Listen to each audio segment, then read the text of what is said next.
let me first start with the question to you. Yep. Uh, we have now quite a number of companies venturing into non-invasive or maybe so-called non-wire-based FFRs. Yeah. How do you differentiate and how do you think the QFFR and VFFR, match to each other, and what are the differences? Yeah. To be honest, I haven't really explored VFFR that much. I know a little bit more about the FFR angio, which is from CatWorks. And the one advantage I saw was they could give you practically a map of the coronary arteries. And I think you can assess the side branch in FFR angio, whereas MEDIS QFR, you don't get that. The only advantage that QFR offers over the other is there's more of more data, more evidence at present compared to the other studies. And otherwise, I think there isn't much to choose between the three. And I think VFFR, we also don't know how it works. I think we have more knowledge about the equations used in QFR and FFR angio. VFFR is more of a mystery, so we need to know a bit more. But I think in the next 1 or 2 years, depending on uh, data coming out and how the technology advances, we might be seeing like 2 or 3 technologies all being commonly used. I don't think there's a distinct advantage at present of any one over other. And how do you, sort of correlate between FFR or IFR, VFR or QFR, Okay. and the CT-based non-invasive? Oh, yeah. So I deliberately try to avoid talking about CT based because I think that is the future. I think the whole thing is an evolution. From FFR we have come to IFR, so got rid of the hyperemic agent. Then we got rid of the wire, we got QFR. Then we get rid of angiogram itself, and we have CT-FFR. But the problem with that is, I think Mona Bhatia gave a very nice talk earlier. I think I've only got a comments, and we remember talking to her a couple of years ago when I came for your meeting. And I think the technology has improved a lot.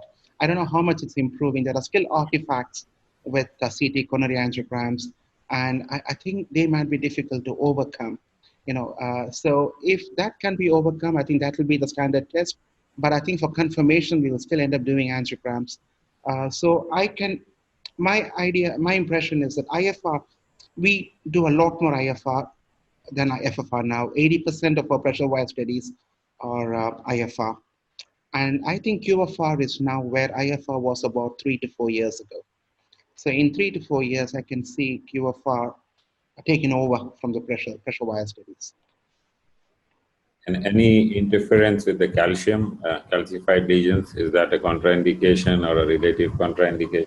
Not at all. Not at all. I think calcium actually, I mean, you know the studies from Dr. Park, how calcium affects the FFR. But I think, if the calcium causes severity in the stenosis, it is reflected in the QFR. So we've done it on a few calcified lesions. We got appropriate values. And on the occasion, sorry, I forgot to mention, on the occasions where we compared FFR, IFR, there was good correlation. But it's key, we shouldn't expect the same number. So you do FFR and QFR, I mean, the numbers might be different. It's a range that is important. So every time we have a negative range in the QFR, we get a negative range in the IFR. The numbers might be like 0.5, 0.6 off, but the ranges have usually correlated well. But still early days. If my QFR falls somewhere like 2 or 3 either side of 0.80, I would still do IFR. I think I would do that for the next maybe 1 year, 2 years or so until the technology matures.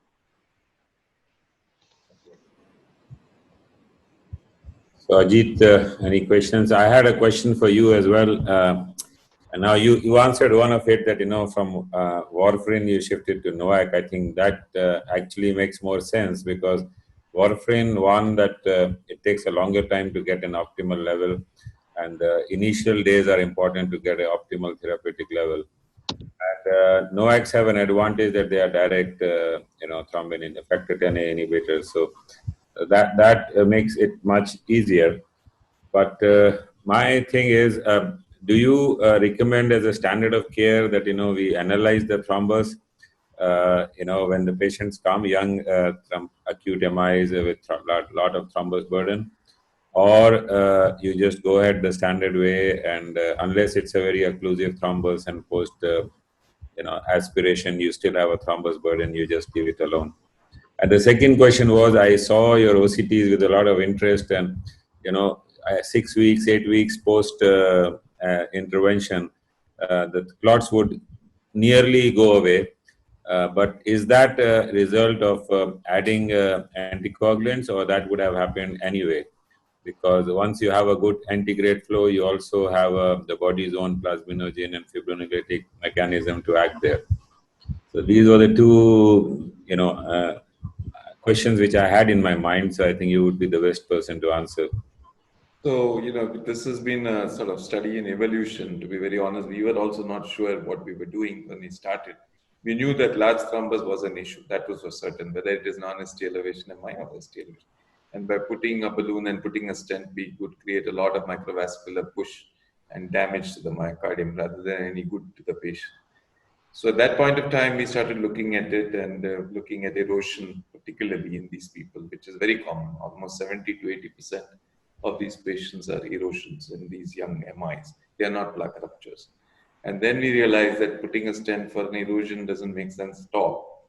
And then we evolved a strategy for non-ST elevation MI, where, our ST elevation MI, we use either a mechanical suction first, or a drug. And many of the times for STEMI, we used to use thrombolysis intracoronary, either direct to the guiding or through the catheter when it's large thrombus. And two, follow it up with the dual antiplatelet therapy. Now, the issue was when to start the warfarin, or is dual antiplatelet good enough? Why not just leave them on dual antiplatelet after doing all this? And that is why when we did the 6 weeks check on the OCT, we realized at some times that the thrombus was still there with the dual antiplatelet therapy on. It still looked there. There was still enough thrombus. The lumen was good, but still there was enough thrombus. And that's when Vijay said that, well, maybe we should add warfarin at that point of time, because it's, if you look at now many of the trials like COMPASS and things like that, which is happening in the peripheral vascular system, you can see that thrombus is a big issue, and by adding warfarin to an antiplatelet, it seems to be making sense. NOAC to aspirin makes sense. So that's how we started with warfarin. And in the last 8 patients, we have shifted to NOAC. And the reason for NOAC is obviously, as you said, it can be easily given. You don't have to monitor anything except for cost, which is reasonable nowadays with the generic version. We can do very, very clearly. My bottom line in this thing is that we should avoid a stent, and that is the most important thing.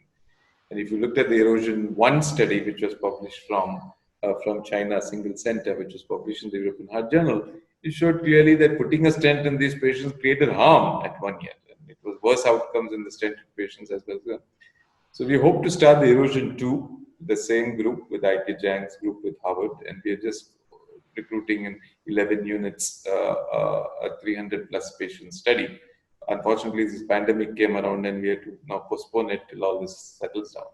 But it may be a very good randomized study to show in these group of patients of erosion that we can manage them medically and we don't need to put a stent. I think the pathology is different, the treatment is different, and the outcomes are different if you treat them with a different way of mechanistics. I have one question to Dr. Ajit. Now, since the OCT has a capability of differentiating red from white thrombus, so for the benefit of the audience, would you tell them that what decisions would you take if it is a red thrombus versus it is a white thrombus? So that's correct, Rishit. If it's white thrombus, basically we are dealing with platelets, and if it's red thrombus, you are dealing with with thrombin group of mechanistics. So your treatment would completely differ in these 2 groups.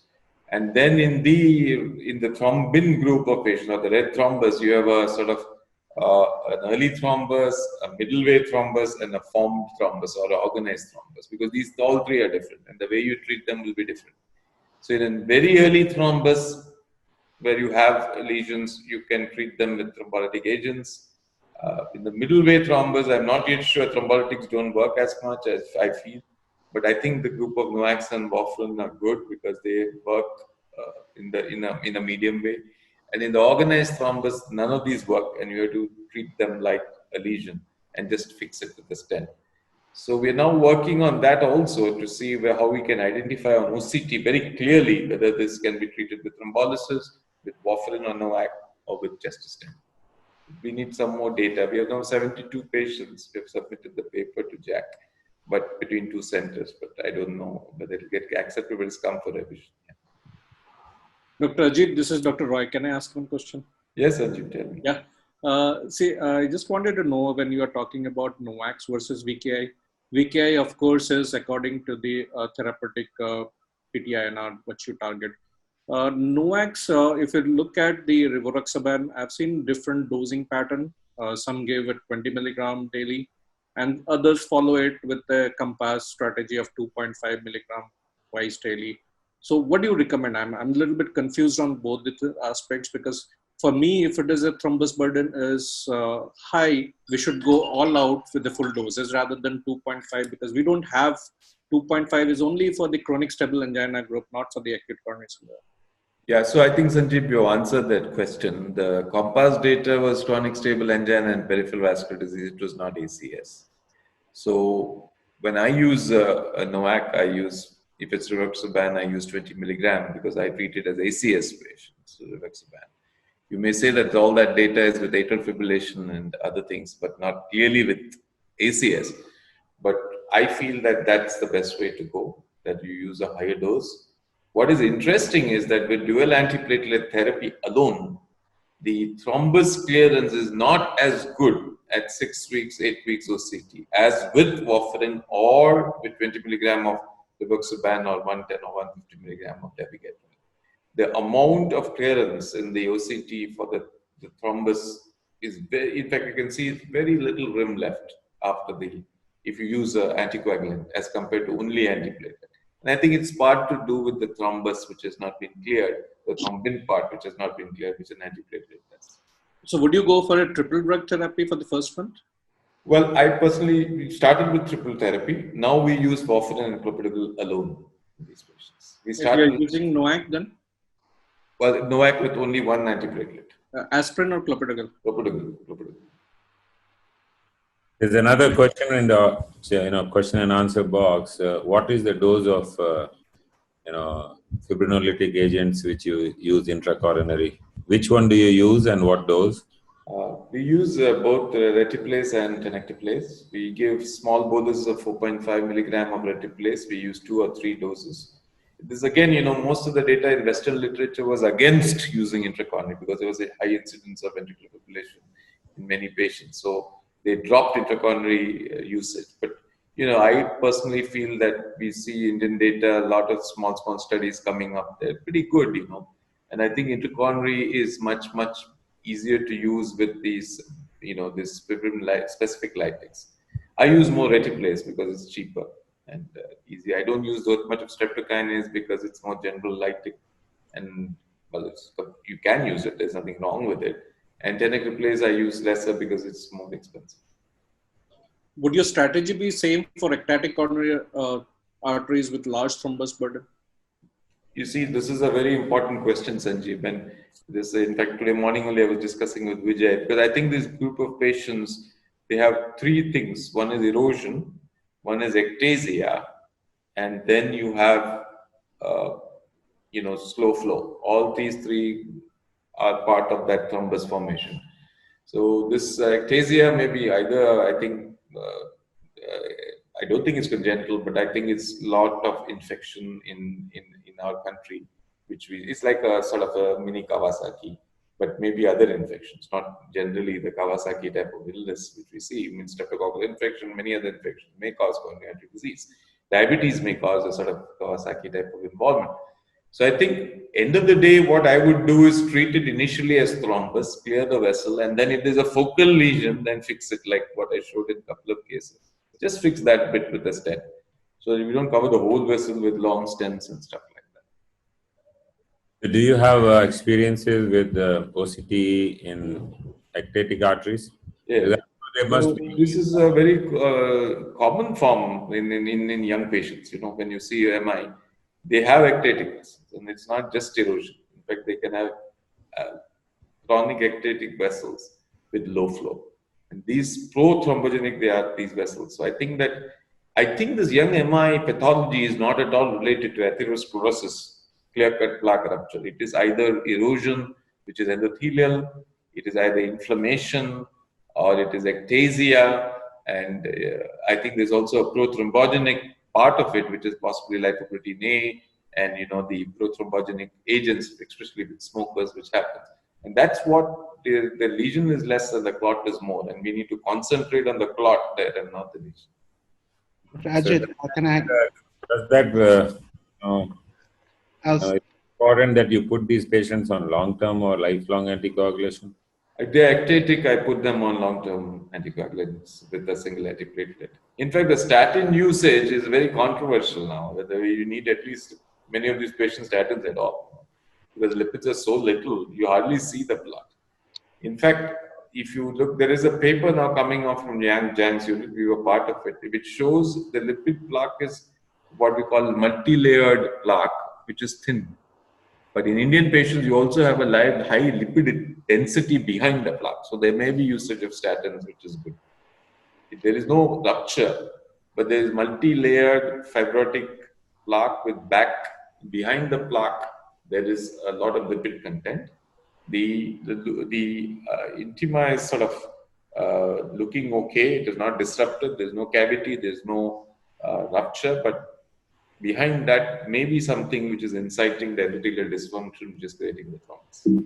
Dr. The OCT in these ectatic patients is not a very easy one because it's pretty difficult and you have to go by segment because you have so much stagnation of the contrast and other thing. You have any different technique in dealing, and because, as you said, I mean, visualization of the lipid plaque beyond this ectatic segment is very, very difficult because the depth is much more. Yes, so we don't use the OCT many times acutely. We try to clear the clot first in the initial phase, whether it's non-ST or STEMI, and then we bring them back at 48 hours and check the angiogram. Many of them will clear by that time. And then we do the OCT at that time. And then we have done systematically at 6 weeks and 6 months, these 34 patients, just to see what is happening to them. It's quite interesting how they behave. Many of them will clear mostly with ectasia and when a very sort of restricted lesion, which you can fix. Many of them will be, ectatic all over the segment, which is possibly just inflammation all over the vessel. Each of this you would treat differently, ultimately at the final time when you're going to stent this patient. Ajit, can I ask you a question? Yeah. We've had a significant number of patients like the ones you described with very ectatic arteries, young patients. We usually blamed it on Kawasaki disease when they were young or some other infections, and we follow the exact same strategy. We put them on agrostat infusion for a couple of days, heparin agrostat, and bring them back, do an OCT. And then now if the thrombus is, if usually there is no stenosis, if there is, we do a focal stent, and then NOAC and Plavix for a year, then lifelong NOAC. Steroids. So we have had a few patients who abuse anabolic steroids, and young patients in their 30s who come in with MIs, with thrombotic occlusions. And we blame it on the steroids. We're trying to actually collect a small series. Do you think steroids can do that, or is it a red herring? You think it's actually some... Have you seen steroids doing this? I have no experience with steroids at all. Right. But I think these patients have a genetics risk, which is... I'll tell you an interesting paper which we are now written up in. It is coming in August in JAC. It's a polygenic risk score of Indian patients. And what we've done is we've used the European genomic scoring for 1,000 patients from India with controls and put a score. And it will be interesting for you to see that that score is predictive of events in young patients, especially, which is much higher than familial hyperlipidemia as a single monogenic risk. The monogenic risk of these patients of familial hyperlipidemia is 1.6, the relative risk. But if you put a polygenic risk score in these young patients, it's 3.7. So what I'm trying to say is that these patients are even at higher risk than an autosomal dominant familial hyperlipidemia or coronary artery disease. So I think that these patients, which you are talking about, inflammatory ectatic vessels, maybe genetic, they have a very high risk of events. And I think that is important that we realize that. Other thing which comes to my mind is ectatic vessels usually are like 6.5 millimeter. And OCT, how good is it? A technique to actually have good pictures and to quantify, because that has a that size is a limitation for OCT. Yeah, I think it is because these ectatic are also a very diverse group of patients. They can be very large ectatic vessels, they can have small ectasias, they can have multiple ectasias, they may have zonal ectasias. But I think it's all a part of a genetic plus minus inflammatory process, whether you call that weak wall genetically or inflammatory weak walls because of inflammation. I'm not sure what all this is all about, but all I can say right now is that young people who have these are very high risk of events, and they should be aggressively treated with, in my opinion, one antiplatelet NOAC very often on a long term, and statins if they have lipids. Dr. Ajit, I mean, this was one query by many people, the results of deferred stenting has not been very good. Yeah. Yet you find this to be very useful in your 72 patients. So, because those were large volume trials. So how do you make out the strategy? I personally feel that a deferred stent was used in a different population of patients which have plaque ruptures, and that was why the negative outcomes were. It was never studied in a plaque erosion group of patients, number one. These patients are clearly plaque erosion. And what we need to do is, even if it is plaque erosion, for example, if the OCT lumen is less than 1.9, after you do whatever you have to do, like suction and all that, the very fact that the area is less than 1.9, the flow will be sluggish. So if you leave these patients deferred, you will close it. So what you need is not only that erosion should be proved, but an area which is more than 1.9, then you can safely leave them on this sort of strategy of deferment. And that is the protocol for erosion 2 that we have done. We have taken non-ST elevation MIs. We think that about 40% of them will have plaque erosion. And in those 40%, we have done what we have to do, like cleaning up and giving the medical treatment inside and all that. And then if the less than 1.9, we stent. It's only the 1.9 and above that we are divided into two arms, medical therapy versus stent, and following it for 1 year. I think there's two parts. One is the erosion and then is the lumen area. Both we need to. So if there are evidences of atherosclerotic disease elsewhere in the arteries or in the same artery, you'll rather stent it rather than doing a deferred stenting. No, I'm talking about at the area of the culprit. If at the area of the culprit, after your medical therapy, your erosion there is thrombus after you cleaned it up with whatever you had to do, it's still less than 1.9 at the end of all that mechanical and all that. Then if you leave these patients alone, because the flow is sluggish, they will close. So you have to stent them for that reason, what I'm saying is. But if the lumen area is more than 1.9 on an OCT, you can safely leave them alone because the flows are good enough. You can be happy that will not be the cause of erosion. A lot of questions on Kawasaki and ectasia. We asked, is there any role of IVIG in these patients?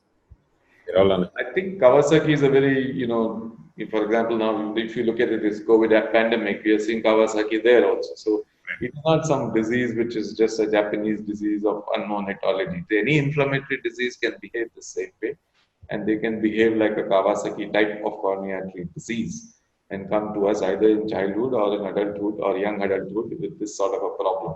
But I think it's basically a pro-inflammatory damage to the coronary artery endothelium, which presents in various forms, either as stenosis or ectasia or aneurysms or as whatever. And then you have a sluggish flow in those vessels, and on top of it, some prothrombotic issues in these patients, and they clot and create problems. Okay, thank you very much for this wonderful session. It was very good to have you, Nishit, Dr. Sanjeev, and Rajni and Balbir in this session. This is actually, we finished our conference yesterday. These are part of the workshops which used to happen. We have kept it now as symposium. And we actually had a number of good speakers in our conference, 52 international faculty. We had 5 hours of deliberation in 5 days. And we have Greg Stone, we had a Nobel laureate Farid Murad in medicine, and we had Roger Grenal, who's the chief of Charing Cross. We have Ajay Kirtane, Samin Sharma, Horsey Worth. So practically all the big guys were there and they enjoyed the meeting. Good thing was the internet did not cheat us and we were not sure whether Zoom is going to be working or not. Till now things are going okay. So thank you all very much. Stay safe and you're Thank you, probably Khanna, for as usual organizing a wonderful meeting and getting us all together. Thank you. Thank you very much. thank you. Thank you. Thank you. Ajit.